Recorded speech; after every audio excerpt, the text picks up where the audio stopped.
What if the child everyone laughed at was the only one telling the truth? "Daddy, you came back." The little boy's voice was soft, but in the middle of the grand hotel lobby, it echoed like a thunderclap. For a second, no one moved. Then laughter broke out. A few guests smirked. Someone whispered, "That kid's confused." Another muttered, "Probably looking for attention." Standing there in worn clothes, the man the boy was pointing at didn't look like anyone important. Just another poor stranger, someone security should have already removed. But his face had gone pale, because he wasn't laughing. Across the room, the boy's mother, a maid, rushed forward, her voice trembling. "Noah, stop! He's not—" But the boy held on tighter. "I know it's you," he said. "I remember." And in that moment, something shifted. Because the man didn't deny it. "Before we go on, tell me where you're watching from and what time it is there. And don't forget to subscribe, because this story might change the way you see people forever." Daniel Al-Farid was not the kind of man the world fully understood. To the media, he was a mystery. To investors, he was a legend.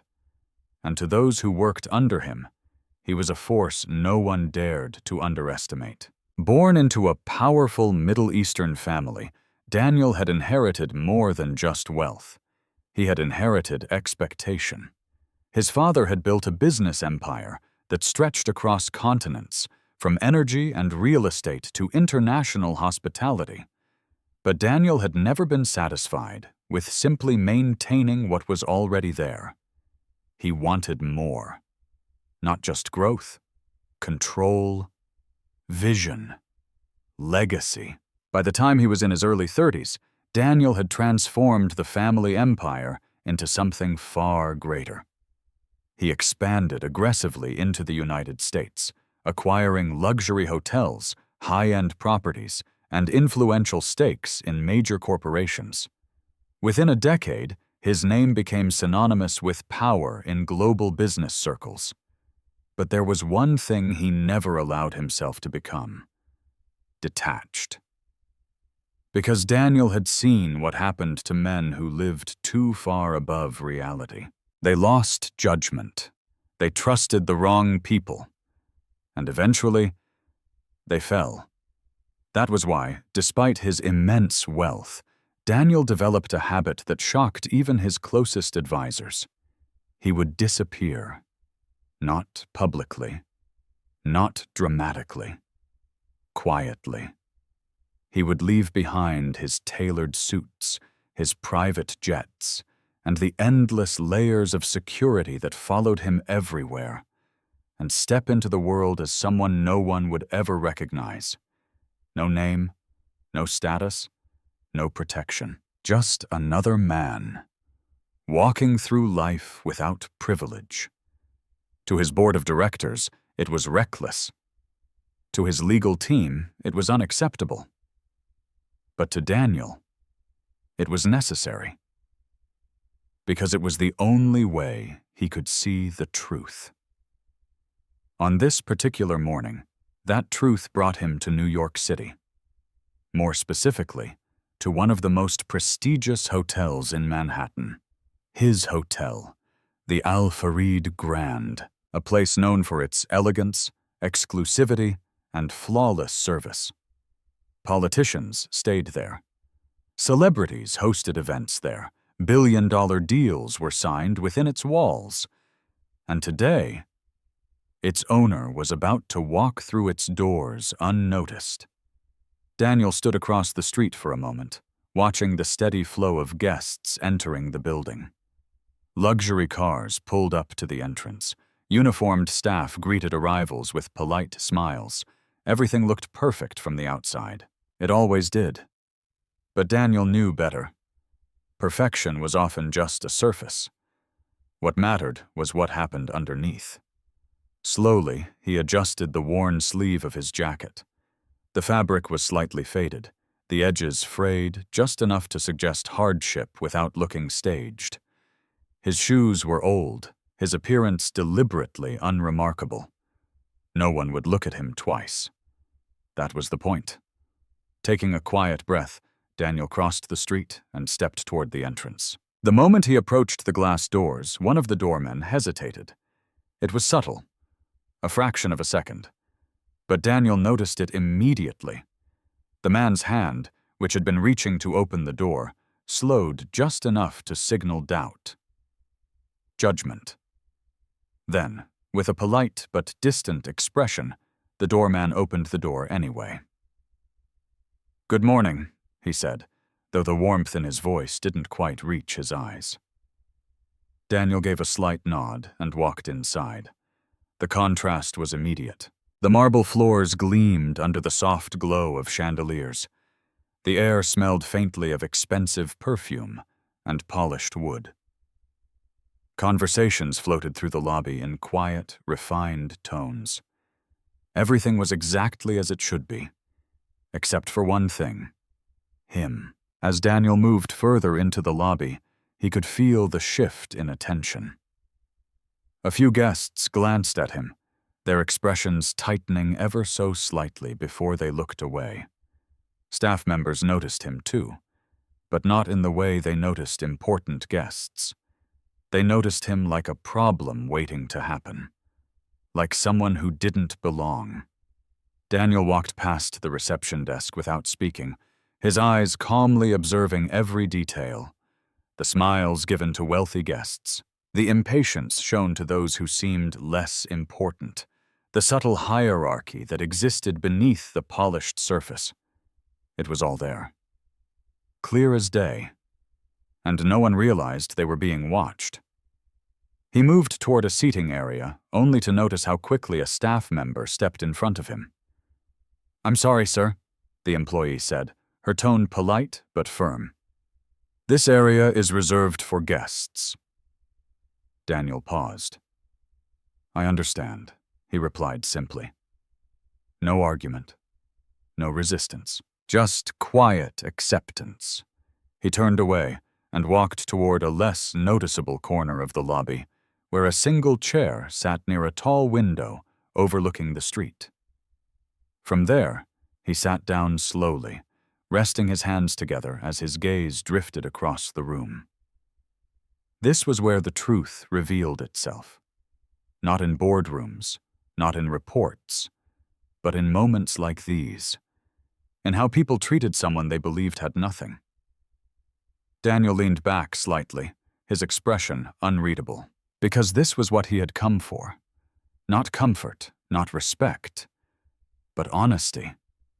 And as the morning unfolded around him, guests arriving, staff moving, conversations flowing, he watched carefully, silently measuring every interaction, every glance, every word, every choice.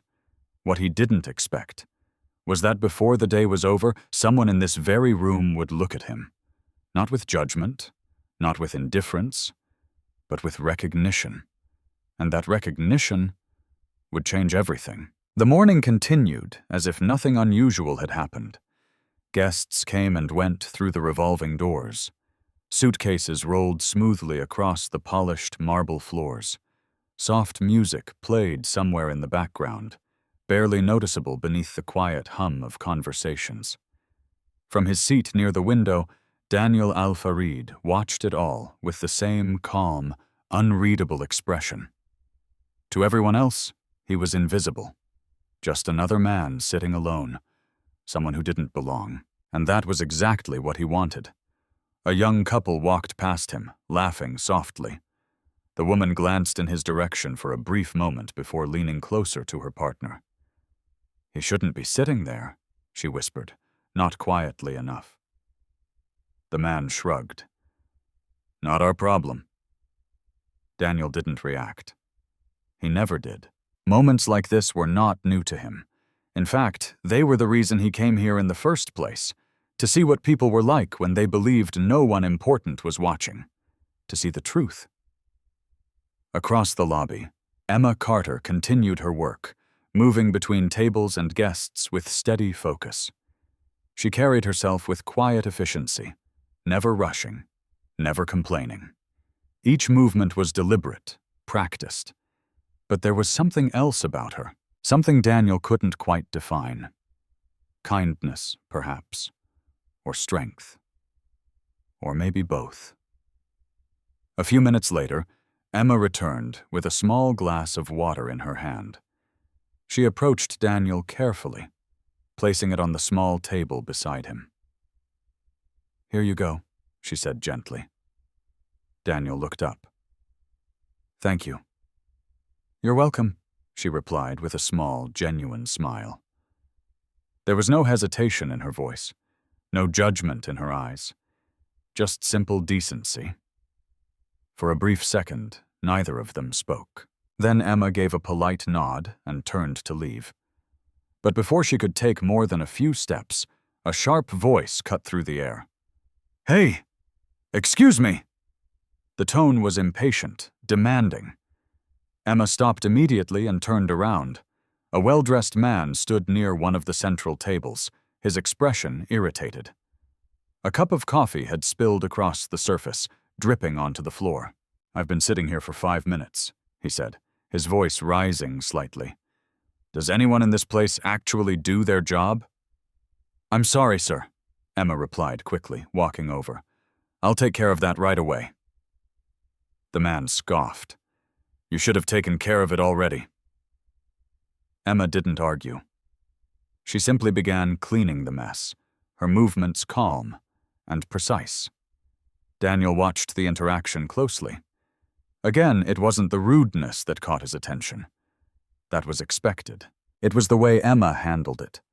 No anger, no resentment, just quiet patience. As she finished cleaning, she looked up slightly. "Is there anything else I can help you with, sir?" The man waved his hand dismissively. "Just be faster next time." Emma nodded once. "Yes, sir." She stepped away without another word. Daniel leaned forward slightly, his eyes following her as she returned to her cart. That was when he noticed something new. A small figure standing near the hallway entrance, a little boy. He looked no older than 6. His clothes were simple, slightly worn, but clean. He stood there for a moment, scanning the room as if searching for someone. There was a hint of uncertainty in his posture. Then his eyes landed on Emma. "Mom?" he called softly. Emma turned immediately. Her expression shifted in an instant, from professional composure to gentle concern. "Noah?" she said, walking toward him. "What are you doing out here?" The boy ran to her side, grabbing her hand tightly. "I couldn't find you," he said. Emma knelt down in front of him, brushing a strand of hair away from his face. "I told you to stay in the break room, remember?" she said softly. "I know," Noah replied, looking down. "But it was too quiet."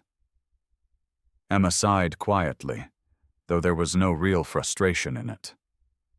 "Okay," she said after a moment. "Just stay close, all right? I still have work to finish."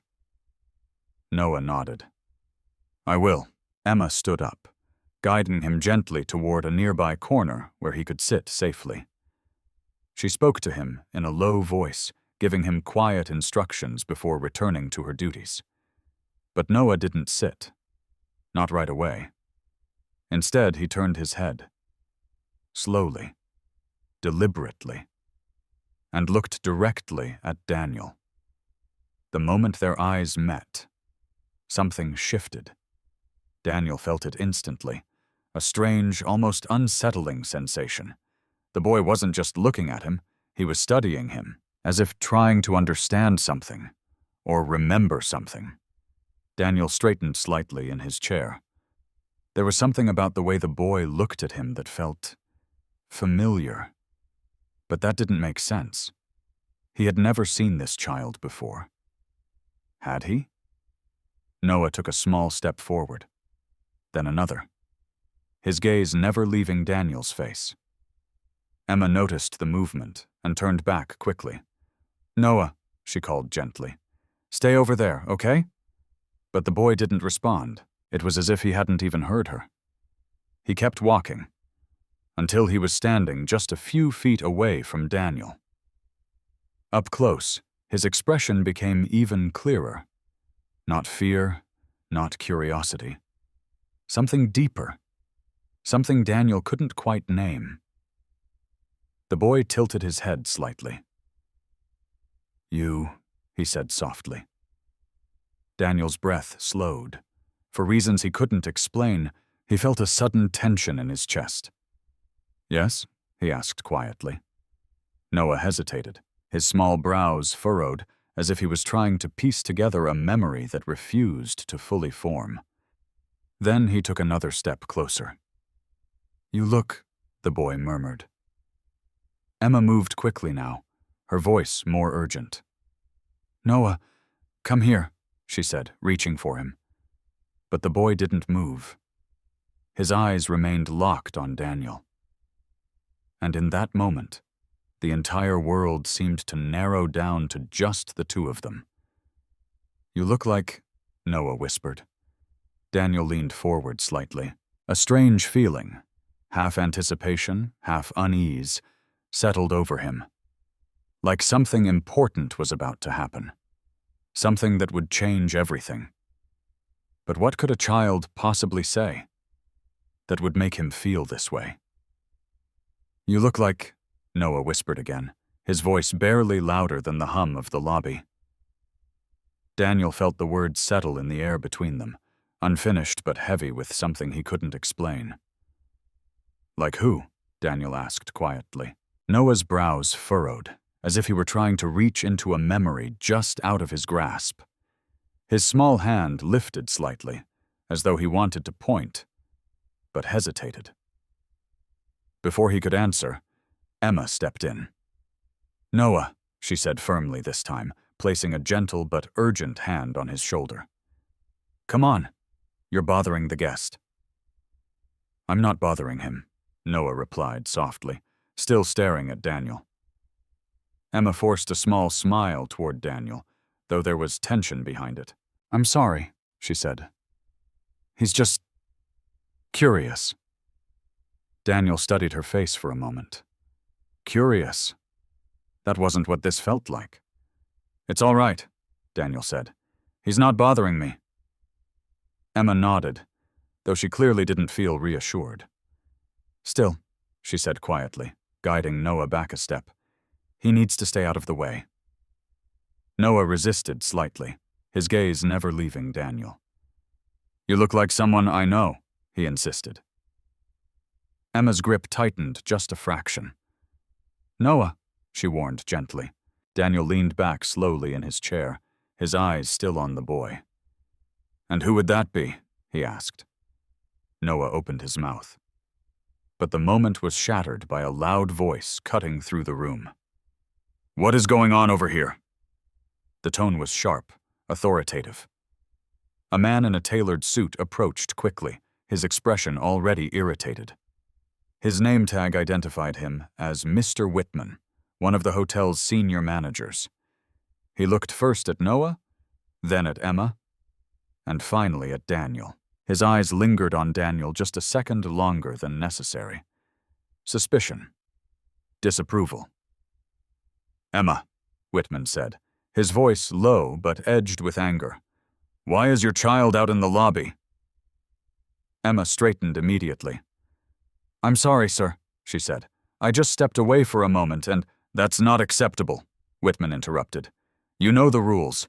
Employees are not allowed to bring family into guest areas." "I understand," Emma replied quickly.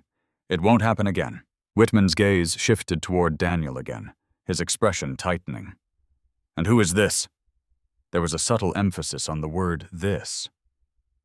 Emma hesitated. "He's just sitting here," she said carefully. Whitman frowned. "This is a restricted seating area," he said, stepping closer. "Sir, I'm going to have to ask you to leave." Daniel didn't move. He simply looked up at the man, calm and composed. "I'm not causing any trouble," Daniel said evenly. "That may be," Whitman replied, "but this space is for paying guests only." There was a slight pause. Then, in a lower voice, Whitman added. And we have standards to maintain. The meaning was clear. Daniel noticed it. So did Emma. A flicker of discomfort crossed her face.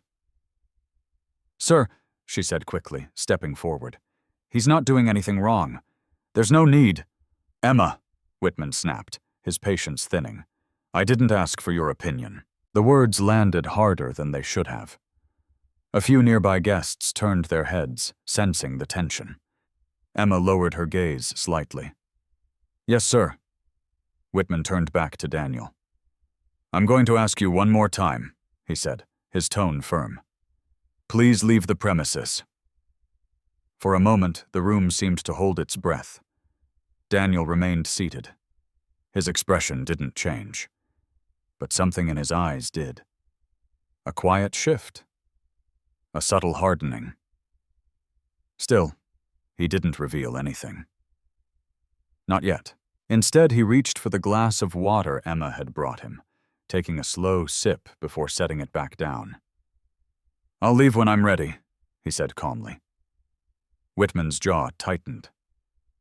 I don't think you understand. No, Daniel interrupted softly. I understand perfectly. The calmness in his voice was unsettling. Not defensive, not aggressive, just certain. Whitman hesitated for a brief second. Then his expression darkened. Security, he called, glancing toward the entrance. 2 guards immediately straightened, beginning to move toward them. Emma's heart dropped. Please, she said quickly, stepping closer to Whitman, her voice lowered. There's no need to escalate this. Whitman didn't look at her. He was asked to leave, he said coldly. He refused. He's not hurting anyone, Emma insisted. Whitman finally turned toward her, his expression sharp. And you're dangerously close to forgetting your position. The warning was clear.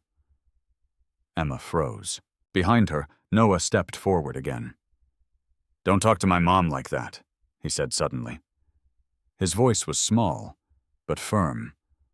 The words seemed to echo louder than expected. A few guests exchanged glances. Whitman blinked, clearly not expecting that. What did you say? He asked, his tone dropping. Noah didn't back down. You heard me, he said, gripping Emma's hand tighter. Emma immediately knelt beside him. Noah, stop, she whispered urgently. It's okay. But it wasn't. The tension in the room had shifted. What had started as a minor situation was quickly becoming something else. Something heavier. Something harder to control. Daniel watched everything. Every word, every reaction, every line that was being crossed. And still, he said nothing. Not because he was unsure, but because he was waiting, watching how far it would go, watching who would stand up and who would stay silent.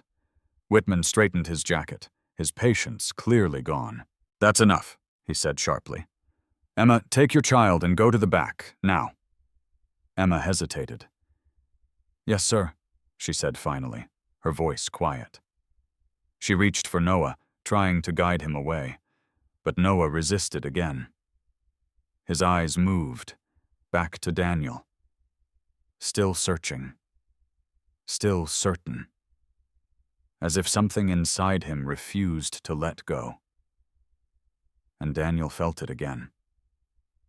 That same strange pull, that same unspoken connection. Why was this child so sure, when nothing about this situation made sense? Emma tightened her grip on Noah's hand, forcing a small, apologetic smile toward Mr. Whitman. I'm sorry, she said again, her voice controlled but strained.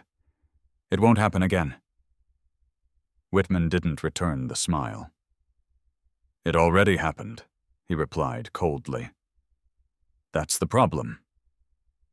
The words hung in the air like a quiet accusation. Emma lowered her gaze, nodding. Yes, sir. Then fix it, Whitman said, gesturing sharply toward the hallway. Now. Emma didn't argue. She couldn't. Come on, Noah, she whispered, gently pulling him away. But Noah didn't move. Not at first. His eyes were still fixed on Daniel. I don't want to go, he said softly.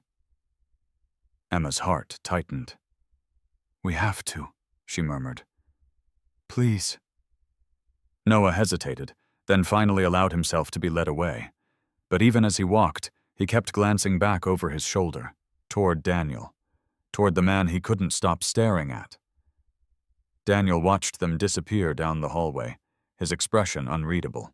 Around him, the lobby slowly returned to its normal rhythm. Conversations resumed. Guests shifted their attention elsewhere. The moment, as uncomfortable as it had been, began to fade for everyone else, but not for Daniel. Something about that exchange lingered, not the manager's tone, not the stares, but the boy. The certainty in his voice, the way he looked at him, as if there was no doubt. Daniel leaned back slightly in his chair, his fingers resting loosely against the armrest. This was supposed to be simple. Observe, measure, leave. But now, it didn't feel simple anymore. Across the room, Whitman adjusted his tie, clearly satisfied that the situation had been handled. He exchanged a few words with the security guards before dismissing them with a curt nod. Order had been restored, or at least the appearance of it. Daniel exhaled slowly. Then, after a moment, he stood, not abruptly, not with urgency, but with quiet intention. He set the empty glass of water on the table and began walking toward the hallway Emma had taken. No one stopped him. Not this time. Perhaps the earlier confrontation had drawn enough attention, or perhaps no one expected him to continue. Either way, Daniel moved forward without interference. The hallway was quieter than the lobby. The noise of conversation faded into a distant murmur, replaced by the softer sounds of footsteps and the occasional clink of cleaning supplies. Daniel walked slowly, his gaze steady. It didn't take long to find her. Emma was already back at work, as if nothing had happened. She pushed a cleaning cart down the corridor, her movements efficient but slightly faster than before. There was a tension in her shoulders now, a subtle shift that hadn't been there earlier. She was trying to make up for something, trying to prove something. Daniel stopped a few steps away, watching her for a moment. Then he spoke. You don't have to do all of that so quickly. Emma froze, for just a second. Then she turned, her expression tightening when she saw him. You shouldn't be back here, she said quietly. Her tone wasn't rude, but it was different now, guarded. I wanted to return the glass, Daniel said, holding it slightly. Emma glanced at it, then stepped forward to take it. Thank you, she said.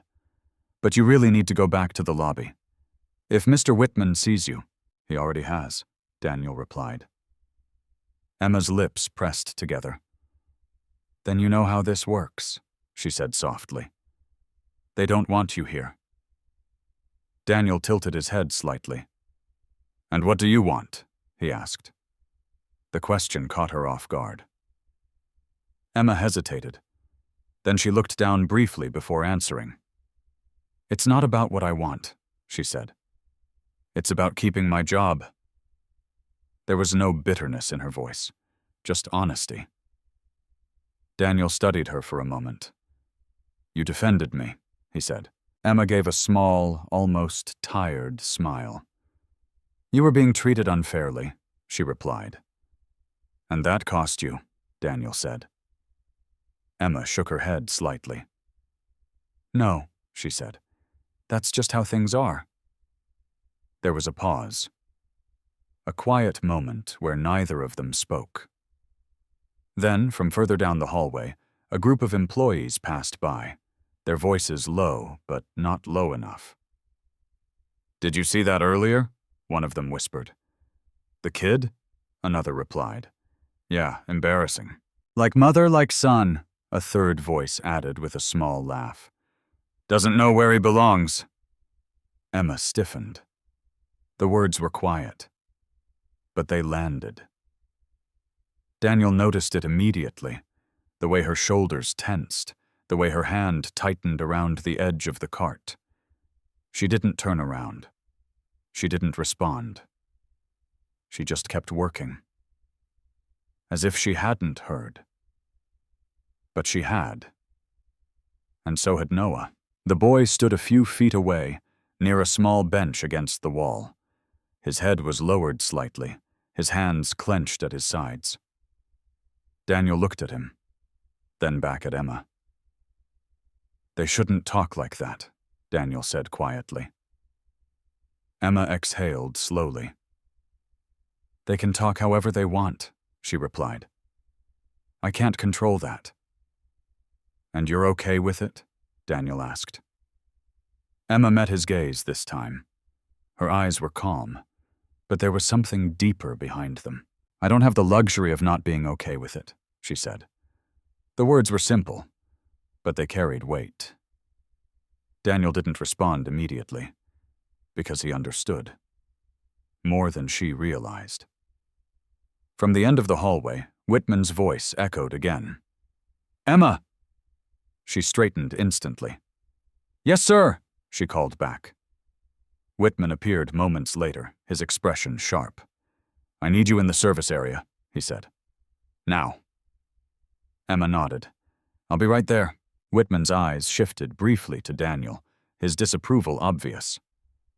I thought I made myself clear, he said. Daniel didn't answer. He simply held Whitman's gaze. Calm. Unmoved. For a brief second, something uncertain flickered in Whitman's expression. Then it disappeared. Emma, he said again, sharper this time. Emma pushed her cart forward. Come on, Noah, she said softly. Noah didn't move immediately. Instead, he looked at Daniel again. That same look. That same certainty. As if the world around him didn't make sense, but this one thing did. And Daniel felt it again. Stronger now. More real. Why was everything pointing back to this child? What was he missing? The service corridor smelled faintly of detergent and polished steel. It was quieter here, tucked behind the grand illusion of the lobby, where perfection was maintained and problems were hidden. Emma pushed her cart forward, her pace steady but faster than usual. Stay close, Noah, she said softly, without turning around. I am, Noah replied, though his voice was distant. His eyes weren't on the hallway. They were behind them, still searching for Daniel. Emma noticed.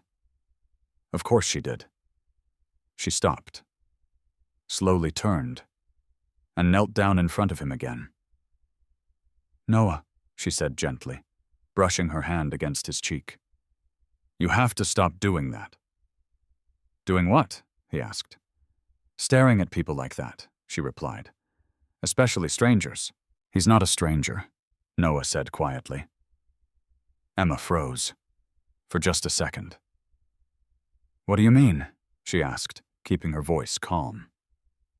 Noah hesitated, as if trying to explain something that didn't quite fit into words. I don't know, he admitted. But I know him. Emma's heart skipped. That's not possible, she said quickly, a little too quickly. Noah frowned.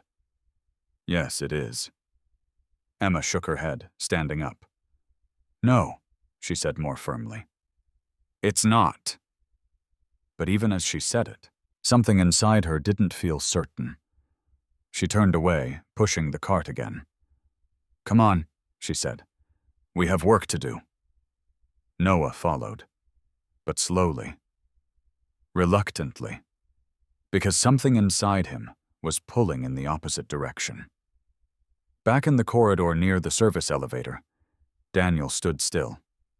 He hadn't followed them further. Not yet. He didn't need to.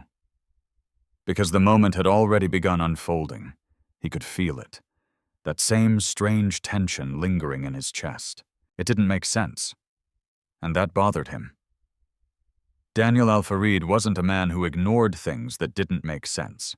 He investigated them. Carefully. Precisely. And right now, that meant understanding the boy. He stepped forward. Quietly. Deliberately.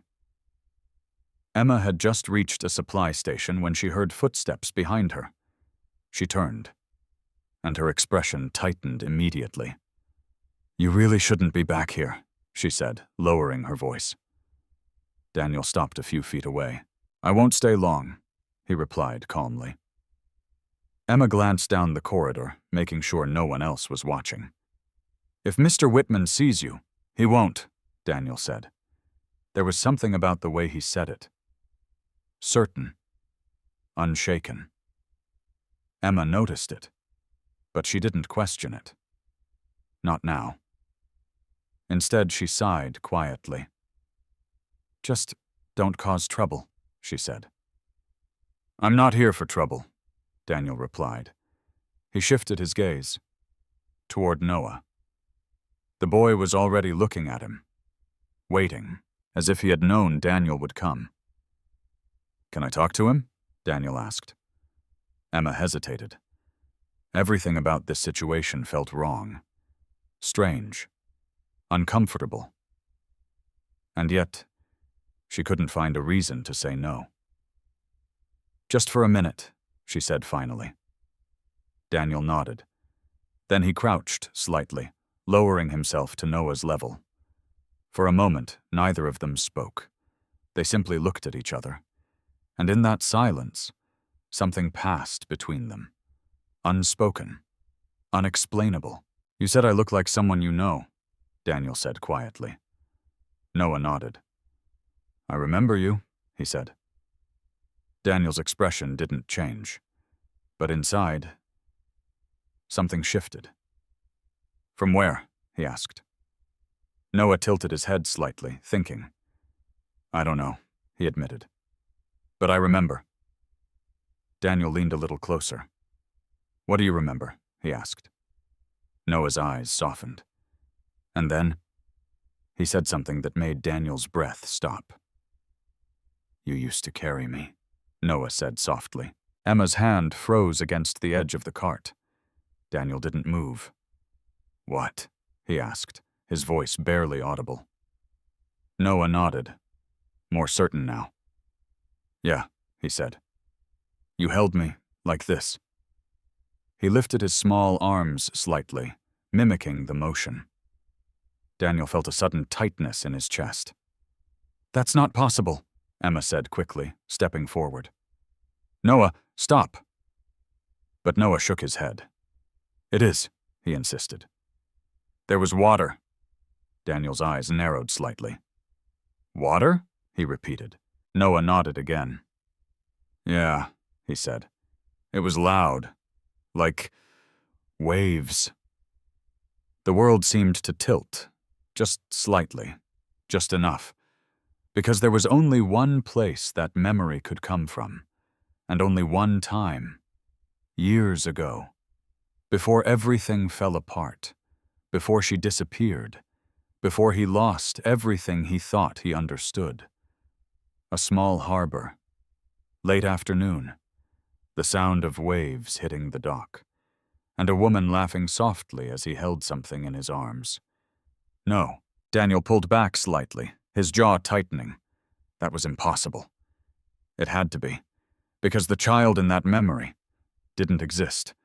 Not to him. Not then. Not ever. Emma stepped forward again, her voice sharper now. "That's enough," she said, placing a protective hand on Noah's shoulder. "He's just imagining things." But her voice wasn't steady. Daniel noticed. "Is he?" Daniel asked quietly. Emma met his gaze, and for the first time, she looked afraid. "He's a child," she said. "He doesn't understand what he's saying." Noah frowned. I do understand, he said softly. Daniel looked back at him, and in that moment, he didn't see confusion. He didn't see imagination. He saw certainty, pure, unshaken, and it sent a chill down his spine. Because deep down, a part of him was starting to believe it. How could a child remember something that never happened, unless it actually did? Emma's fingers tightened around Noah's shoulder, just enough for Daniel to notice. That's enough, she repeated, her voice low but firm.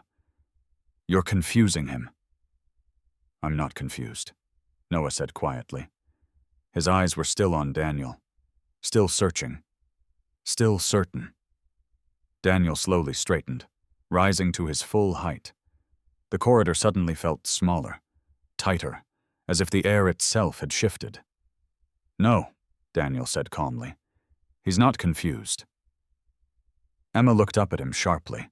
You don't know that, she replied. I know what I saw, Daniel said. And what exactly did you see? Emma asked, her tone defensive now. Daniel didn't answer immediately, because the truth was, he wasn't sure. Not completely, but something inside him, something he had spent years learning not to ignore, was telling him this wasn't random. It wasn't coincidence. And it definitely wasn't imagination. Instead of answering, Daniel asked a different question. How old is he? He said. Emma froze.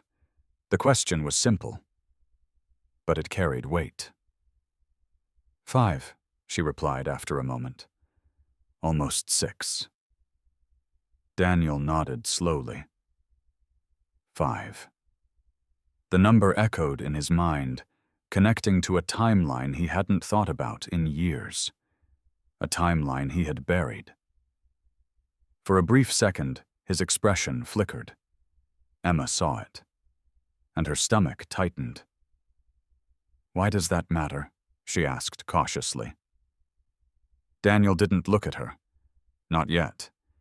Because his mind had already begun pulling him somewhere else. Somewhere he hadn't allowed himself to go in a very long time. It had been 6 years ago, California, a place far removed from the steel and glass of New York City. Back then, Daniel wasn't just building an empire, he was trying to escape it. For a short time, he had stepped away from the constant pressure, the endless expectations. He had stayed in a small coastal town, somewhere quiet, somewhere real. And that was where he met her. A woman who didn't care about his name, who didn't treat him like power, who didn't ask for anything. Her name had been... Daniel's jaw tightened slightly. Emily. Emily Carter. The memory came back slowly at first. Then, all at once, she had been working at a small cafe near the harbor. Nothing fancy, just a simple place with wooden tables and the smell of fresh coffee in the air. She had laughed easily, spoken honestly, and looked at him like he was just another person. Not a billionaire, not a name, just a man. For the first time in years, Daniel had felt normal. They had spent weeks together, walking along the water, talking about things that had nothing to do with money or power. For a while, he had almost forgotten who he was supposed to be. And then, it ended. Abruptly. A phone call. An emergency back in New York. A situation that required immediate control. Daniel had left without hesitation. Without warning. Without explanation. At least, that was how he remembered it. But standing here now, in this quiet service corridor, something about that memory didn't feel complete. Like there was a piece missing. Something he hadn't seen. Or hadn't wanted to see. You're thinking about something, Emma said suddenly, pulling him back to the present. Daniel blinked once, his focus returning. Emma was watching him closely now. Carefully. as if trying to read something behind his expression. "What are you thinking?" she asked. Daniel looked at her. Really looked at her. And for the first time since this conversation began, he noticed it. Not just the tension, not just the fear, but the familiarity. It was subtle, buried under years of change, exhaustion, and life. But it was there, in the shape of her eyes, in the way she held herself, in the quiet strength she tried to hide. A flicker of recognition passed through him, small, but undeniable. "Have we met before?" Daniel asked. Emma's breath caught, just slightly, but enough. "No," she said quickly, too quickly. Daniel didn't look away. "Are you sure?" he asked. Emma held his gaze, and for a moment, neither of them spoke. Noah looked between them, sensing the shift even if he didn't fully understand it. "You know him," Noah said softly. Emma's voice sharpened. "Noah, stop." But the boy shook his head. "You do," he insisted. "You look at him the same way." Emma turned away, pushing her cart suddenly. "That's enough," she said. "I have work to do." She started walking. Faster now, trying to end the conversation, trying to escape it. But Daniel didn't let it go. He stepped forward. "Emily." The name left his mouth before he could stop it. Emma froze. The cart stopped moving. The wheels squeaked slightly as they settled into place. Slowly, she turned back around. Her face had gone pale.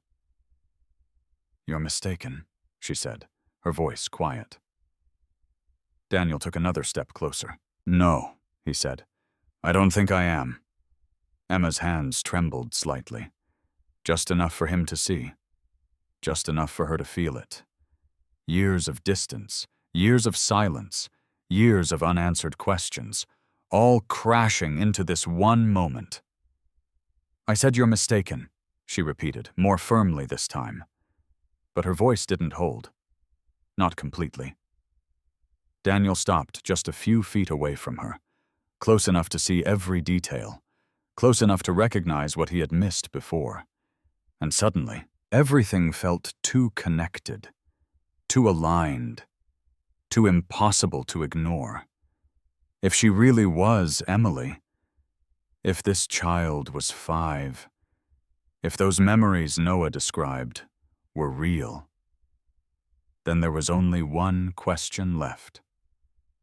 A question Daniel wasn't sure he was ready to ask, but one he couldn't avoid anymore. Because the truth was already forming, right in front of him. Was it possible that the life he thought he left behind had never truly left him at all? The silence after Daniel spoke the name Emily felt heavier than anything that had come before. Emma didn't answer. She couldn't.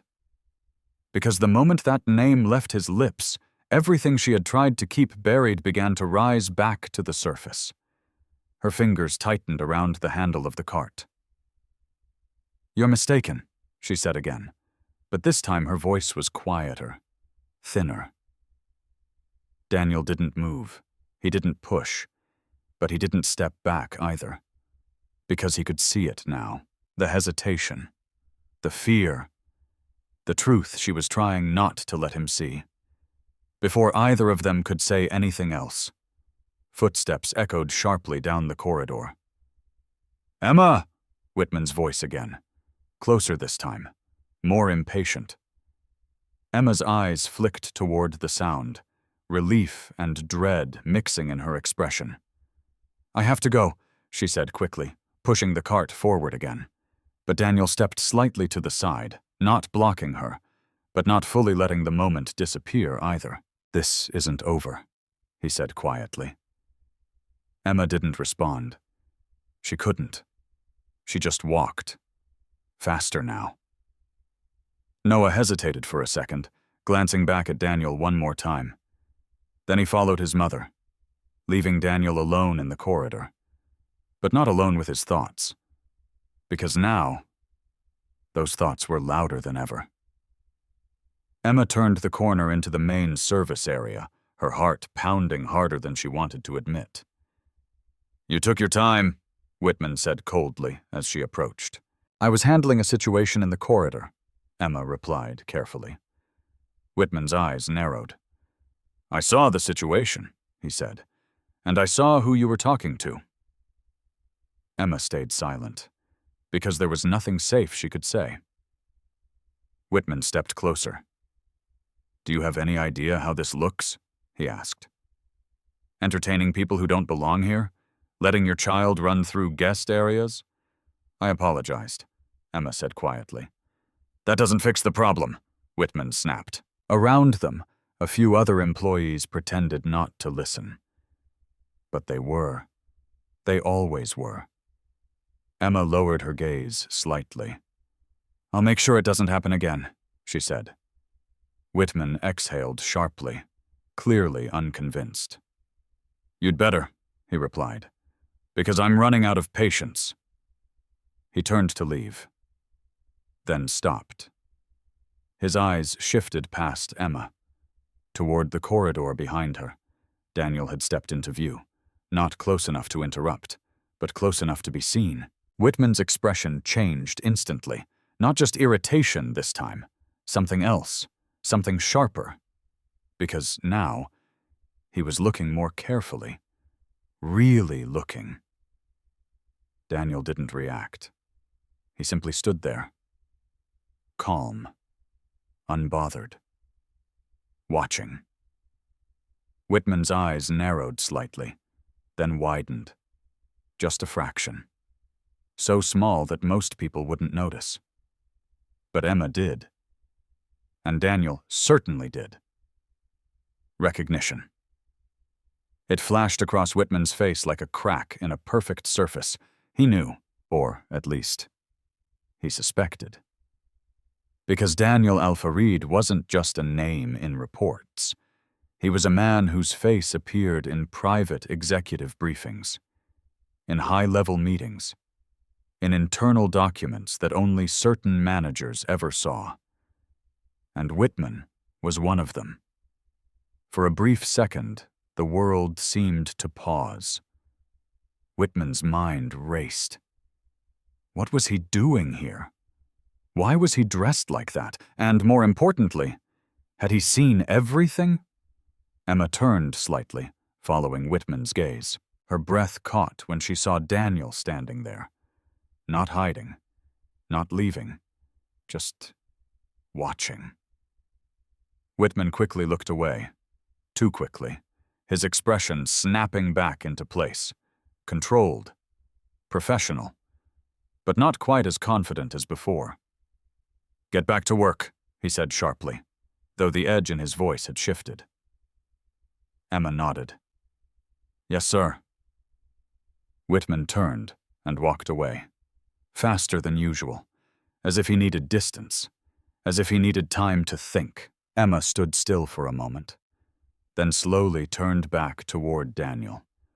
Their eyes met again, and this time, there was no pretending the moment didn't matter. "You need to leave," she said softly. But it didn't sound like an order. It sounded like a warning. Daniel took a step forward. "Why?" he asked.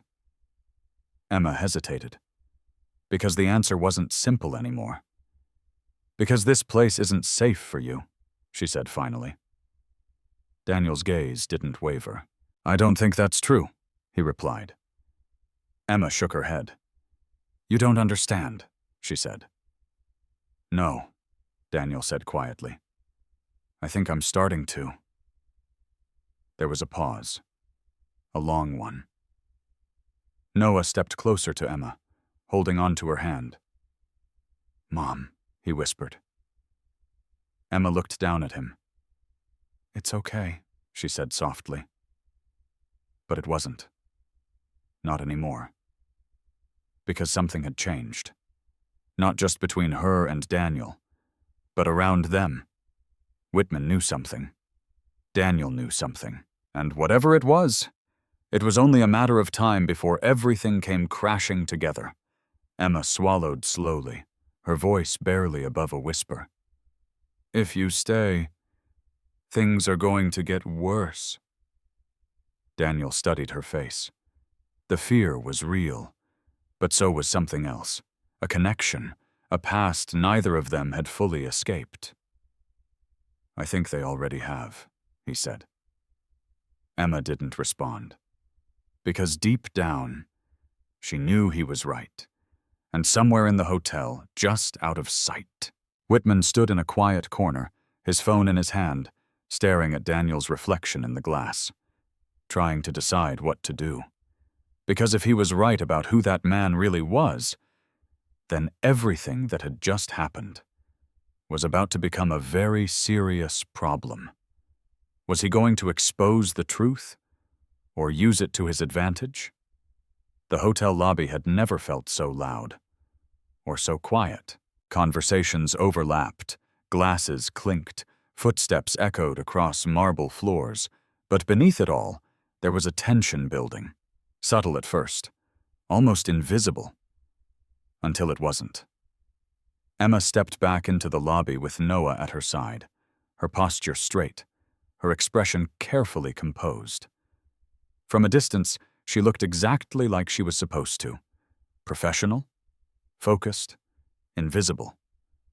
But inside, everything felt unstable. She could still hear Daniel's voice in her mind. Emily. That name hadn't been spoken in years. Not here. Not anywhere. And now, it was back. "Mom," Noah whispered, tugging gently at her hand. Emma looked down at him. "Stay close," she said quietly. "Don't say anything. Okay?" Noah nodded, but his eyes were already scanning the room, looking for him. Emma followed his gaze. And there he was. Daniel stood near the same corner where he had been earlier, his presence calm but unmistakable. Even in worn clothes, even without the markers of wealth, there was something about him that drew attention. Or maybe now. Emma just couldn't unsee it. Before she could think further, Whitman's voice cut through the air again. "Emma." She turned immediately. "Yes, sir?" Whitman stood near the center of the lobby, his expression tight, controlled. But there was something new in his eyes now, something calculating. "I need you to assist at table 12, he said. "Now." Emma nodded. "Of course." She guided Noah toward a nearby chair, placing him carefully out of the main flow of guests. "Stay here," she said softly. "I'll be right there." Noah didn't answer, because he was already watching Daniel again. Emma took a steady breath and moved toward table 12. A group of well-dressed guests sat there, their expressions impatient. "You took long enough," one of them said immediately. "I apologize for the delay," Emma replied calmly. "What can I get for you?" The man leaned back in his chair, studying her with a faint smirk. "You can start by explaining why your child is running around a place like this," he said. A few others chuckled. Emma kept her expression neutral. "He's not disturbing anyone," she said politely. "He's disturbing the atmosphere," another guest added. "This isn't a daycare." More laughter. Emma swallowed, keeping her voice steady. "I understand your concern," she said. "I'll make sure he stays out of the way." But the first man wasn't finished. "And what about the other one?" he asked, nodding toward Daniel. "You letting just anyone walk in now?" Emma froze. Just for a second. "I don't control who enters the lobby," she replied. The man smirked. "Maybe you should," he said, "or at least stop associating with them." The words were quieter this time. Sharper, more deliberate. Emma didn't respond. because she couldn't, not without risking everything. Across the room, Daniel watched. Every word, every glance. Every moment Emma was forced to stand there and endure something she didn't deserve.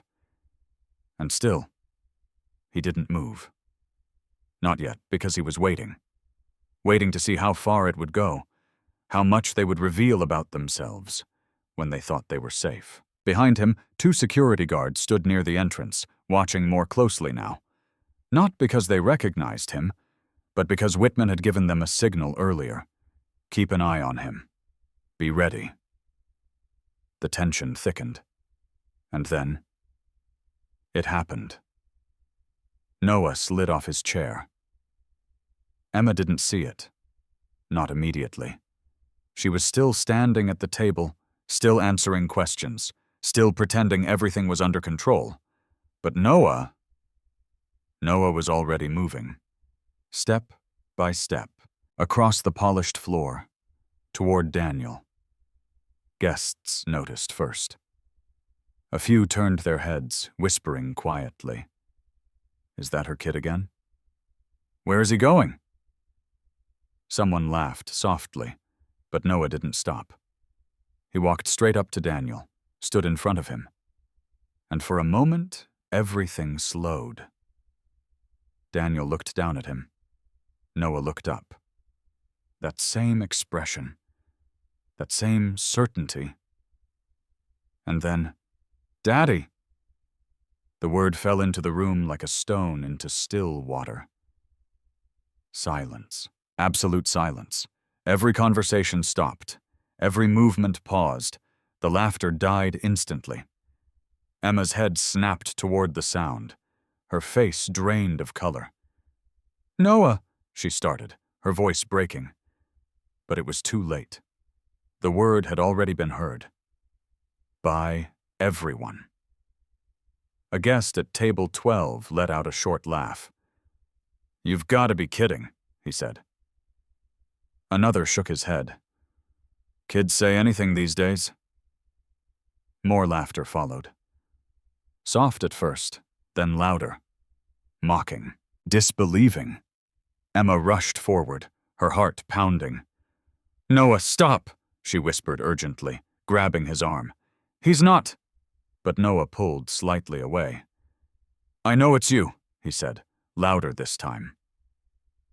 The room reacted again. More whispers. More stares. Someone muttered, "This is embarrassing." Whitman stepped forward quickly, his voice cutting through the tension. "That's enough," he said sharply. He looked at Emma, his expression cold. "Take your child and leave," he ordered.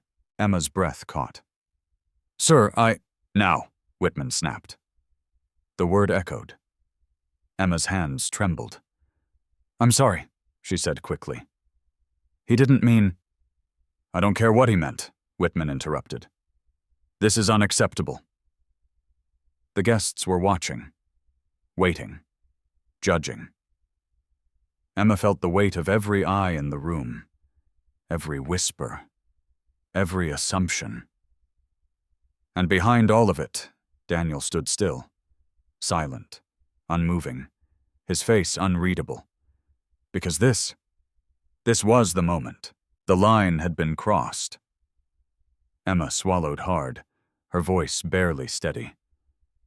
"We'll go," she said. She reached for Noah again, but he didn't move. He just looked up at Daniel, still certain, still unshaken. And Daniel, for the first time, didn't look away. Why was the child so sure, even when the entire world was telling him he was wrong? The silence stretched just long enough to become unbearable. Emma's hand tightened around Noah's arm, her voice shaking as she tried again. "Come on, Noah. Please." But Noah didn't move. "I'm not wrong," he said quietly, his eyes still locked on Daniel. "He's my dad." A ripple of disbelief moved through the room. Someone laughed again, louder this time. "Kid's got imagination," a man at the table muttered. "Or the mom does," another replied under his breath. Emma flinched. Whitman stepped forward, his patience completely gone. "That's enough," he said sharply. "You've caused more than enough disruption for one day." Emma nodded quickly, her voice breaking. "I understand. We'll leave." "You're not just leaving the lobby," Whitman replied coldly. "You're done here." The words hit like a slap. Emma froze. "What?" she whispered. "You heard me," Whitman said. "We can't have employees creating scenes like this in front of guests." "I didn't create this," Emma said, her voice trembling. "He's just a child." "And you're responsible for him," Whitman cut in. "Which means you're responsible for this." Emma shook her head, panic rising in her chest. "Please," she said. "I need this job." A few guests exchanged glances. Some looked uncomfortable. Most didn't care. Whitman's expression didn't change. "You should have thought about that before you brought him out here," he said. "Turn in your badge at the back office." Emma's breath caught in her throat. For a moment she couldn't speak, couldn't move. Everything she had been holding together, everything she had been enduring, collapsed in a single sentence. "Sir, please," she tried again. But Whitman had already turned away. The decision was final. The room remained quiet, watching, waiting, judging. Emma slowly lowered her head, her hand still gripping Noah's. "It's okay," she whispered to him, even though it clearly wasn't. "We'll figure something out." Noah looked up at her, confused. "Did I do something wrong?" he asked softly. Emma's heart broke. "No," she said quickly, kneeling in front of him. "You didn't do anything wrong." But her voice didn't hold. Behind her, the whispers had already started again. "She lost her job over that? Unbelievable. Should have kept her kid at home." Daniel stood where he was, listening, watching. Every word, every reaction, every piece of the truth unfolding exactly as he needed it to. His jaw tightened slightly, not from anger alone, but from something deeper, disappointment. Because this was what people revealed when they thought no one important was watching. Emma stood up slowly, pulling Noah close. "Come on," she said quietly. "We're leaving." She turned, took a step forward. Another. The weight of the room pressing against her back. The humiliation. The silence. The feeling of being erased. And then, "Stop." The word wasn't loud, but it didn't need to be. It cut through everything. Emma froze mid-step. So did everyone else. Slowly, she turned around. Daniel had moved. He was no longer standing in the corner. He was walking forward, one step at a time. Calm, controlled, unstoppable. The entire lobby watched. Even Whitman paused, his back stiffening as he turned. "What is it now?" Whitman said, irritation slipping back into his voice. Daniel didn't answer immediately. He kept walking, until he stood just a few feet away, close enough that everyone could see him clearly, close enough that there was no ignoring him now. Then he spoke. "You just fired the mother of my child." The words landed like a shockwave. A collective breath caught in the room. Emma's eyes widened. Whitman blinked. "What?" he said, the word barely forming. Daniel's gaze didn't waver. "In my hotel." Silence. Absolute silence. For a second, no one understood. And then, recognition hit. Not all at once, but in pieces. A guest near the back straightened suddenly. Another whispered something urgently to the person beside them. One of the staff members went pale. Whitman's face drained of color. "No," he said under his breath. Daniel took another step forward. His posture had changed. The calm was still there. But now it carried weight, authority, power, the kind that didn't need to be announced, because it was already known. You wanted to maintain your standards, Daniel continued evenly. Let's talk about them. Whitman's mouth opened, closed, his mind racing. I didn't realize, he started. No, Daniel interrupted quietly. You didn't. The room shifted. Everything that had been directed at Daniel moments ago, judgment, dismissal, contempt, began to collapse under a new reality. Because the man they had laughed at wasn't just another guest. He was the owner. Emma stood frozen, her heart pounding so loudly she could barely hear anything else. Daniel, she whispered. He didn't look at her. Not yet. Because there were other things that needed to be addressed first. Security, Daniel said calmly. The two guards near the entrance immediately straightened. Yes, sir. Sir. The word echoed. Final. Undeniable. Whitman's knees felt weak. I can explain, he said quickly. There's been a misunderstanding. There hasn't, Daniel said. His voice was still calm. But now, it was absolute. Emma looked around the room, at the faces that had laughed, at the people who had judged, at the man who had just taken everything from her, and now stood there, terrified. And for the first time, the balance had shifted, completely. But one question still hung in the air, one truth that had only just begun to surface. If Daniel really was who he said he was, then what did that make Noah? The word sir still lingered in the air like a verdict no one could undo. Daniel stood at the center of the lobby, no longer invisible, no longer dismissed. The shift was immediate, undeniable. People who had laughed moments ago now avoided his gaze. Staff members straightened, voices lowered, movements suddenly precise. Power had revealed itself, and everything changed. Emma, however, didn't move. She stood exactly where she was, her hand still wrapped around Noah's, her eyes locked on Daniel as if she were seeing him for the first time, and the last time at once. Daniel, she said again, her voice barely above a whisper. This time he looked at her, really looked, and in that look, there was recognition. Not the faint, uncertain flicker from before, something deeper, something that couldn't be ignored anymore. Emily, he said quietly. The name landed between them with a weight that silenced even the quietest whispers in the room. Emma closed her eyes for a brief second, then opened them again.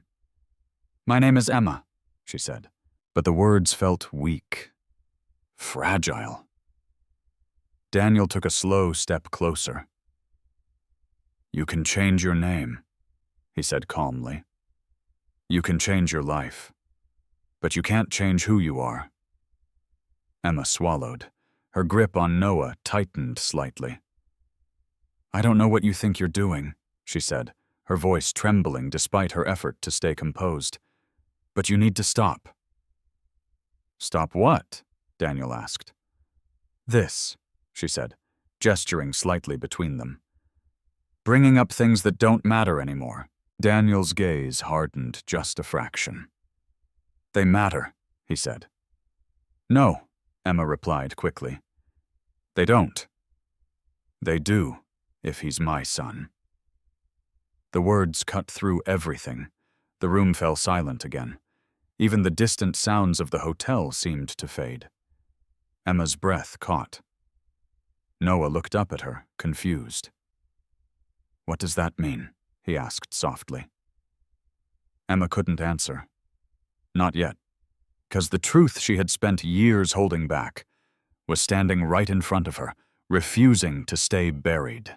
You don't get to say that, she said finally, her voice breaking slightly. Daniel didn't flinch. I get to ask, he replied, and you get to answer. Emma shook her head. You don't understand what you're asking. Then help me understand, Daniel said. There was no anger in his tone, no accusation, just a quiet demand for truth. Emma looked around the lobby, at the people watching, at the staff pretending not to listen, at the world that had just turned against her, and now suddenly waited for her to speak. This wasn't how it was supposed to happen. Not like this. Not here. Not in front of everyone, she said quietly. Daniel followed her gaze, then turned slightly toward the surrounding crowd. Everyone back to your work, he said, his voice calm but firm. No one argued. Staff members moved quickly.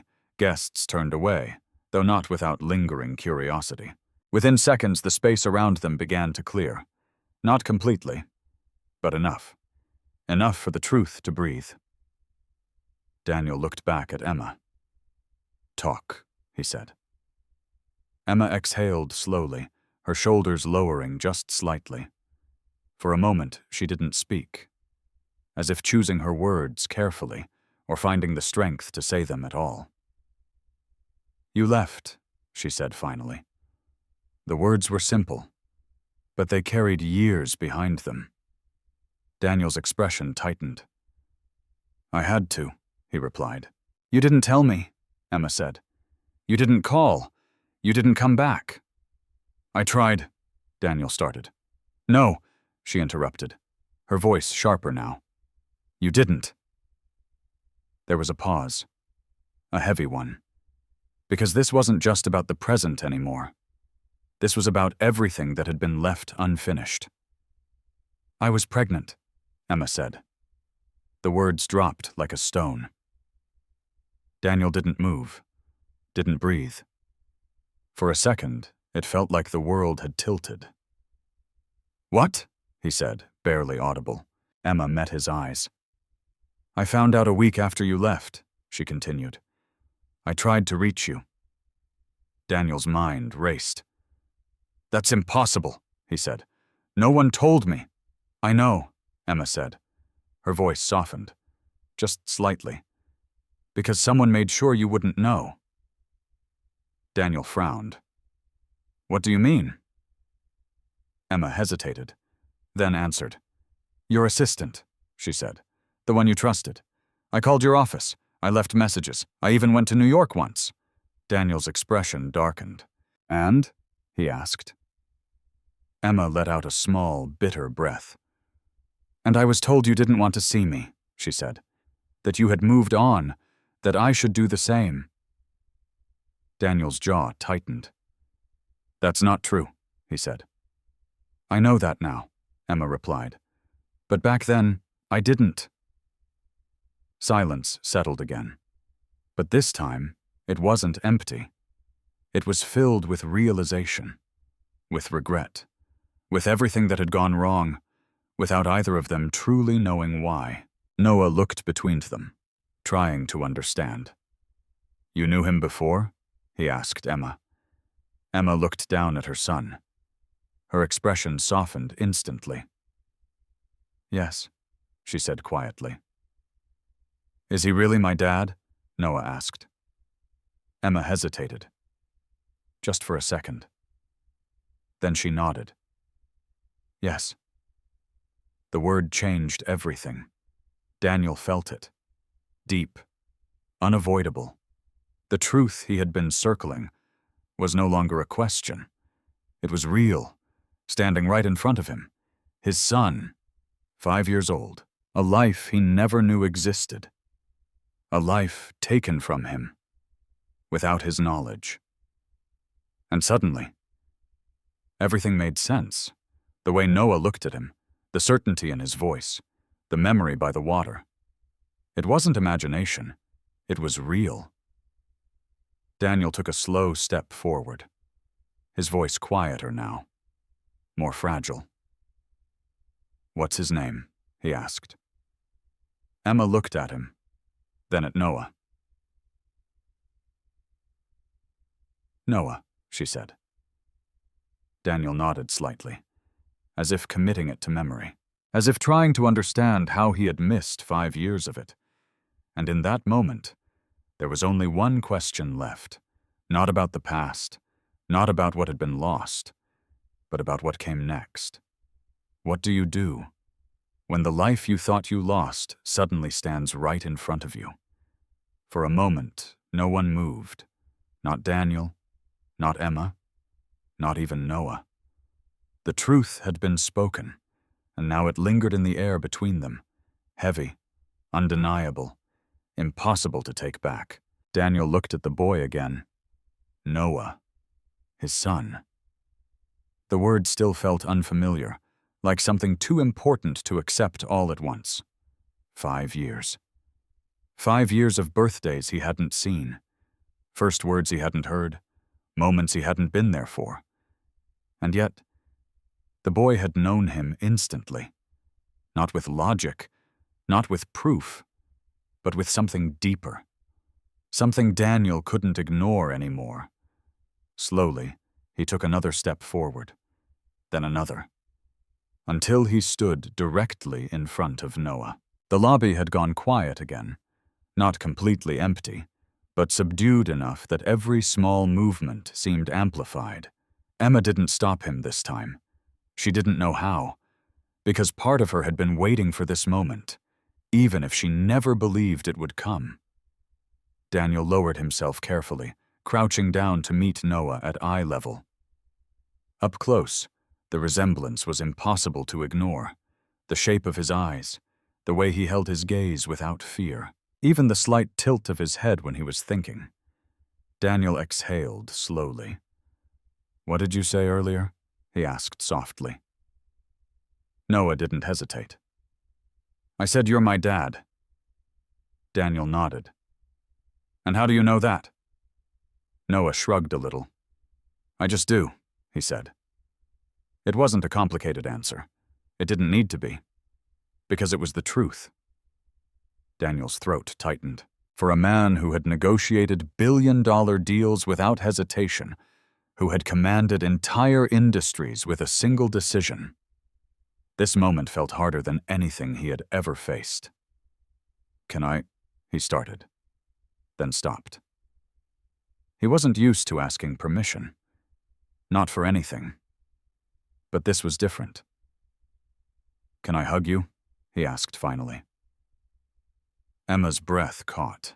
She hadn't expected that. Noah looked at him, studied him for a second, then nodded. "Okay." It was that simple. Daniel reached out slowly, as if afraid the moment might disappear if he moved too quickly. His arms wrapped gently around Noah, careful, uncertain at first. And then, something broke, not visibly, not loudly, but inside him, because the second Noah leaned into him, completely, naturally, without hesitation, Daniel felt it. The connection, the reality, the truth he had missed for years. His son, his child, standing in his arms like he had always belonged there. Daniel closed his eyes briefly, his grip tightening just slightly. "I'm sorry," he whispered, the words barely audible. Noah didn't respond with words. He just held on, as if this moment was exactly where he was meant to be. Emma turned away slightly, pressing her hand to her mouth as tears filled her eyes. She had imagined this moment before, thought about it in quiet nights when Noah was asleep, but she had never believed it would actually happen. Not like this. Not in the middle of a hotel lobby. Not after everything that had gone wrong. Daniel slowly pulled back, his hand still resting on Noah's shoulders. He looked at him again, as if memorizing every detail. "I didn't know about you," he said softly. Noah nodded. I know, he replied. The simplicity of it hit harder than anything else. No anger, no confusion, just acceptance. Daniel looked up at Emma. Their eyes met, and for a moment everything else faded away. I would have come back, he said. Emma swallowed. I know that now, she replied. But you didn't know then, Daniel said. Emma shook her head slightly. No, she admitted. I didn't. There was no accusation in her voice anymore. Just truth. Just the quiet acknowledgement of everything that had been lost. Daniel stood up slowly, still keeping one hand on Noah's shoulder. He turned slightly, glancing around the lobby, at the people who had watched, at the staff who had judged, at the man who had fired her. Whitman stood near the edge of the room, his face pale, his posture rigid. For once, he had nothing to say. Daniel turned back to Emma. You're not leaving, he said. It wasn't a question. It wasn't a suggestion. It was a statement. Emma blinked. I don't think that's my decision anymore, she said quietly. Daniel's expression hardened just slightly. It is now. He looked toward Whitman. Reinstate her, he said. Whitman stepped forward quickly. Yes, sir, of course, sir, immediately. And not as a maid, Daniel continued. Whitman hesitated for half a second, then nodded again. Yes, sir. Emma shook her head slightly. I didn't ask for that, she said. I know, Daniel replied. That's why you deserve it. Emma looked at him, unsure of what to say, because this wasn't about power, or money, or fixing things with a single command. This was about something deeper, something that couldn't be undone so easily. Noah stays with me, she said softly. Daniel didn't hesitate. Of course. He crouched down again, meeting Noah's eyes one more time. I'm not going anywhere, he said. Noah smiled slightly. I know. And in that moment, for the first time since the truth had come out, everything felt still. Not perfect, not resolved, but real. Because what had been lost had finally been found. But even now, even in this moment of clarity, one question remained. Could they truly rebuild what had been broken? After so many years apart? The lobby did not return to normal. Not right away. Even as people resumed their conversations and staff attempted to restore the illusion of calm, something had shifted too deeply to be ignored. The polished surface of the hotel, the quiet elegance, the controlled perfection, had cracked. And everyone had seen what was underneath. Daniel stood beside Emma and Noah, his posture composed, but his presence unmistakable. There was no longer any doubt about who he was, and with that clarity came something the room could not deny. Authority. Whitman approached carefully, each step measured, his confidence from earlier completely gone. The sharp edge in his voice had been replaced by something far more cautious. Mr. Al-Farid, he said, his tone respectful, almost overly so. I sincerely apologize for what happened. I take full responsibility. Daniel didn't look at him immediately. Instead, he watched a staff member quietly clear a table nearby, their hands trembling slightly. Then he spoke. Do you? He asked. Whitman hesitated. Yes, sir, he said quickly. I should have handled the situation differently.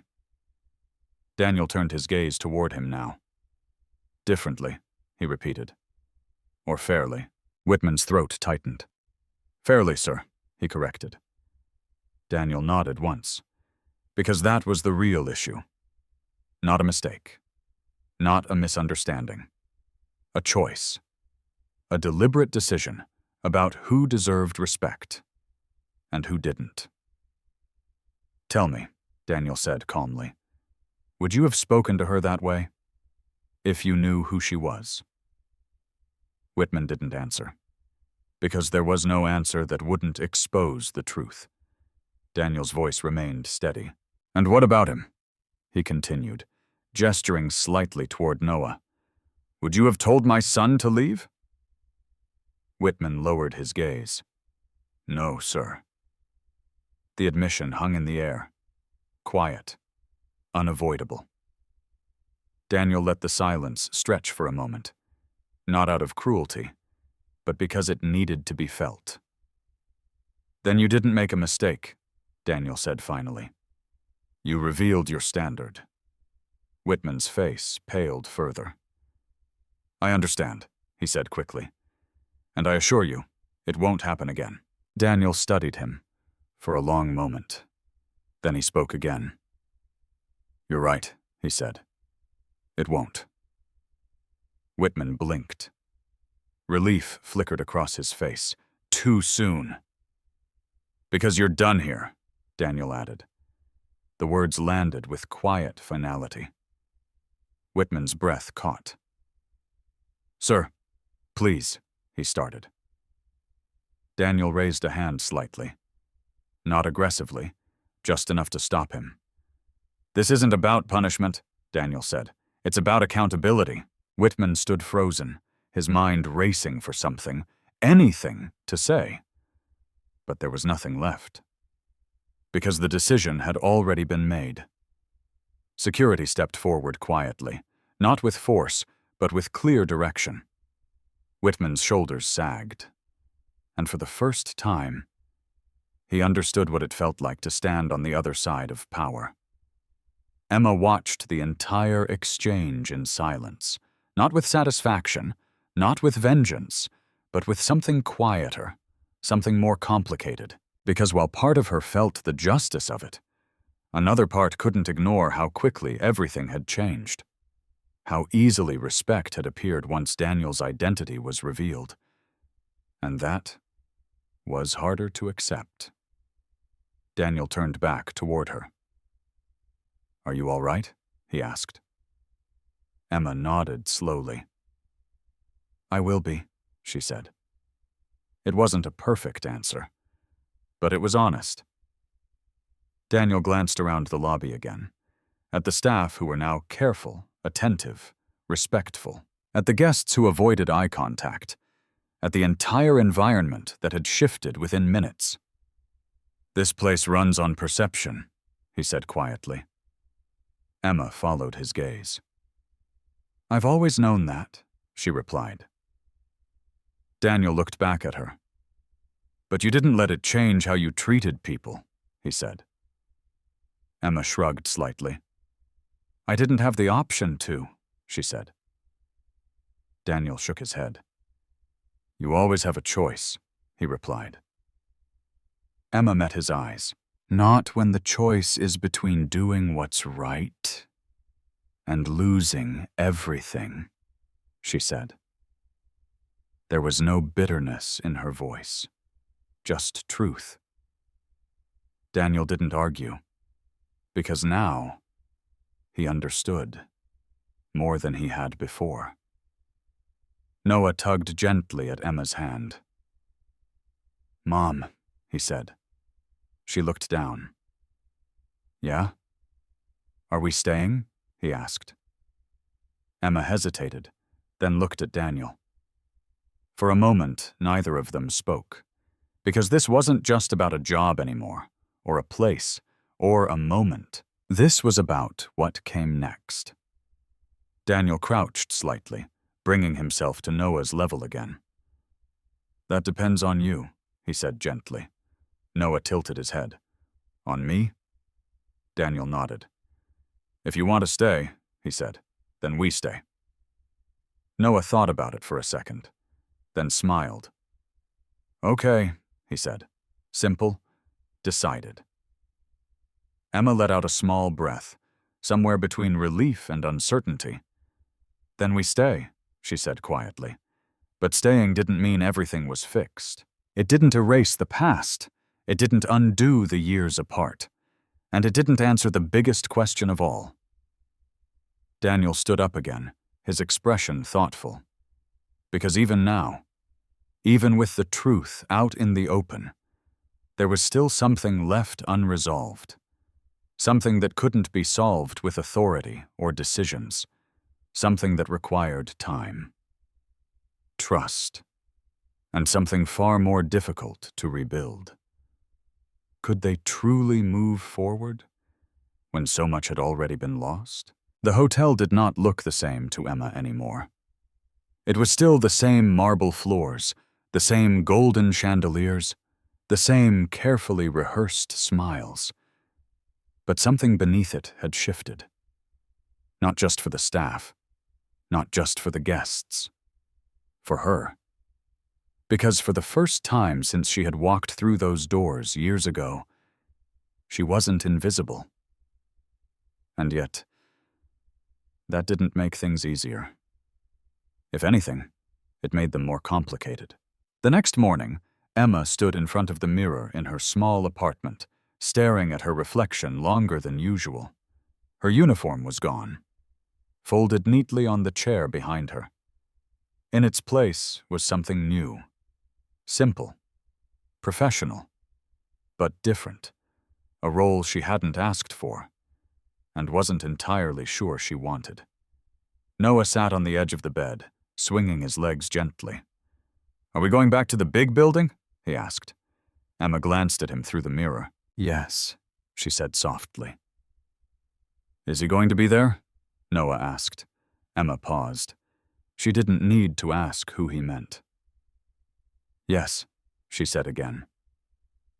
Noah smiled. "Good." Emma turned around, watching him for a moment. Children made things simple. They didn't overthink. They didn't question whether something was too good to be true. They just felt and trusted that feeling. Emma wished it were that easy. Across the city, Daniel stood in his office on the top floor of the Al Farid Grand. The view stretched endlessly beyond the glass walls, skyscrapers, traffic, movement, life. But he wasn't looking at any of it. His focus was on the reflection staring back at him. For the first time in years, the man in the glass didn't look entirely in control. Not because he lacked power, but because something had entered his life that power couldn't manage. Noah. Emily. The past he thought he had left behind. Standing directly in front of him, Daniel exhaled slowly, adjusting the cuff of his tailored sleeve. He had spent years building systems, structures, control. But none of that prepared him for this, for what it meant to be a father, for what it meant to face someone he had once loved and lost. A soft knock broke his thoughts. "Come in," he said. The door opened. Emma stepped inside. No uniform, no cart, no distance, just her. For a moment, neither of them spoke. Because this was different. This wasn't a hallway, or a lobby, or a moment surrounded by people. This was private, real. Daniel gestured toward the chair across from him. "Please." Emma hesitated, then walked forward and sat down. Her posture was straight, controlled, but there was tension in her hands. Daniel noticed. "I didn't call you here to change your life overnight," he said. Emma looked at him. "That's exactly what you've already done," she replied quietly. Daniel didn't argue, because she wasn't wrong. "I gave you an option," he said. Emma shook her head slightly. "No," she said. "You gave me a position." There was a difference, and they both knew it. Daniel leaned back slightly. "What do you want, Emma?" he asked. The question lingered, because it wasn't something she had allowed herself to think about in a long time. "What I want," she repeated softly. She looked down at her hands, then back at him. I want stability for my son, she said. I want him to feel safe. I want him to have opportunities I never had. Daniel nodded. That's not unreasonable, he said. Emma met his gaze. But I don't want to owe anyone for it, she added. The words were firm, clear. Daniel's expression shifted slightly. Not offended, not surprised. Respectful. You don't owe me anything, he said. Emma held his gaze. That's not how this works, she replied. Daniel leaned forward slightly. No, he said. That's exactly how this works now. There was a pause, because this was new for both of them. A different kind of conversation. Not about the past, not about what went wrong, but about what came next. I'm not trying to fix everything with money, Daniel said. Emma's expression softened just slightly. Then what are you trying to do? She asked. Daniel didn't answer immediately, because the truth wasn't simple. I'm trying to be present, he said finally. The words were quiet, but they carried weight. Emma studied him for a moment, as if trying to decide whether to believe that, whether she could afford to. Noah deserves that, she said. Daniel nodded. I know. And I need time, Emma added. Daniel didn't hesitate. You have it, he said. There was no pressure in his voice, no urgency, just acceptance. Emma exhaled slowly, some of the tension leaving her shoulders. For the first time since everything had unfolded, she didn't feel like she was standing on unstable ground. Not completely. Okay, she said. It wasn't a big answer, but it was a start. Daniel nodded once, then stood. Emma followed. They walked toward the door together, not as strangers, not as the people they used to be, but as something new, something uncertain, something still being built. As Emma reached for the handle, Daniel spoke again. I meant what I said yesterday, he said. She paused, turned slightly. You're not invisible here, he added. Emma looked at him, and for the first time, she believed him. Not because of his power, but because of what had already changed. And as she stepped out into the hallway, one thought stayed with her. This wasn't the end of the story. It was the beginning of something far more complicated. Because rebuilding a life wasn't just about what you gained. It was about what you were willing to trust again. The weeks that followed didn't unfold like a miracle. There was no sudden transformation, no perfect resolution, no moment where everything simply fell into place, because real change didn't work like that. The hotel continued to operate as it always had. Guests arrived, deals were made, life moved forward. But beneath the surface, something had shifted. Not just in policy, not just in structure, in people. Staff who once looked past others now paused a little longer, spoke a little softer, considered a little more. Not out of fear, but out of awareness. Because what had happened in that lobby had become something more than a moment. It had become a story, one that spread quietly, one that made people think. Emma didn't return to her old routine. She didn't push a cart through the hallways. She didn't clean up after people who refused to see her. Instead, she stepped into a role that still felt unfamiliar, not above others, but no longer beneath them. She worked in guest relations now, a position Daniel had offered, but one she accepted on her own terms. She learned quickly, listened carefully, and most importantly, she remained the same person she had always been. Kind, patient, unchanged by the shift in status. Because for Emma, this wasn't about moving up. It was about moving forward. Noah adapted faster than anyone. Children always did. He walked through the hotel with curiosity, not hesitation. He spoke freely, smiled easily, and most of all, he stayed close to Daniel. Not out of obligation, but because it felt natural, as if the connection between them had always been there, waiting to be recognized. "Are you working today?" Noah asked one afternoon, standing beside Daniel's desk. Daniel looked up from his laptop, a faint smile forming. "I am," he said, "but I can take a break." Noah grinned. Good. It was simple, effortless, and somehow that made it even more important. Daniel stood, walking around the desk. "Where do you want to go?" he asked. Noah thought for a second, then pointed toward the window. "The place with the water," he said. Daniel's breath caught slightly. "The harbor?" he asked. Noah nodded. "Yeah." Emma, who had been standing nearby reviewing a report, looked up. "That's a long drive," she said. Daniel glanced at her. "I have the time," he replied. Emma hesitated, then gave a small nod. "Okay." The drive was quiet. Not uncomfortable, just thoughtful. Noah sat in the back, looking out the window as the city slowly gave way to open space.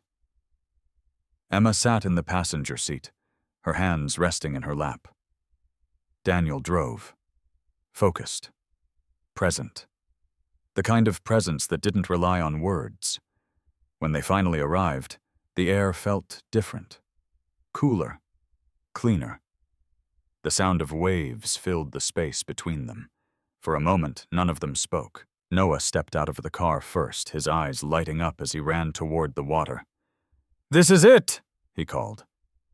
Daniel followed more slowly, Emma beside him. And as they walked toward the shore, the memory returned, not as a distant echo, but as something real, something shared. "This is where we used to come," Emma said quietly. Daniel nodded. "I remember," he replied.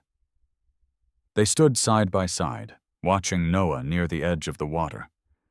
For a moment, it felt like time had folded in on itself, like the past and present had found a way to exist in the same place. "I didn't think we'd ever be back here," Emma said. "Neither did I," Daniel admitted. There was a pause, a long one. Then Emma spoke again. "I was angry," she said. Daniel didn't look at her. "I know," he replied. "But I'm not anymore," she added.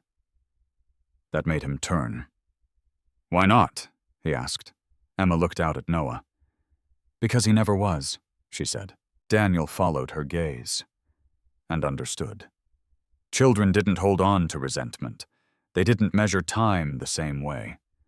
They accepted what was in front of them and built from there. Daniel exhaled slowly. "I can't change what happened," he said. Emma nodded. "I know. But I can be here now," he added. Emma looked at him, and this time, she didn't question it. "Then be here," she said. It wasn't a demand. It wasn't a test. It was an invitation. And Daniel accepted it. As the sun began to lower over the horizon, Noah ran back toward them, his laughter carried by the wind. "Come on," he called. "You have to see this." Daniel and Emma exchanged a brief glance, then followed. Together. Not as they were before, not as strangers, but as something new, something still forming, something real. And as they stood there, watching the water, listening to Noah's voice, feeling the quiet shift of something long lost being found again. One truth became clear. The world often judged too quickly, based on appearances, on assumptions, on things that meant nothing in the end. But kindness revealed everything. And sometimes, the person everyone overlooked was the one who mattered most. Because in the end, it wasn't wealth that defined a life. It was how you chose to see others, and how you chose to treat them, even when you thought no one was watching. Noah looked up at Daniel, smiling. "You stayed," he said. Daniel smiled back. "I told you I would." And this time, he meant it. Kindness is not measured by status, and truth doesn't need permission to be real. Never judge someone by how they look, because the quietest people often carry the deepest stories. If this story moved you, share where you're watching from, leave a comment, and subscribe for more powerful stories like this.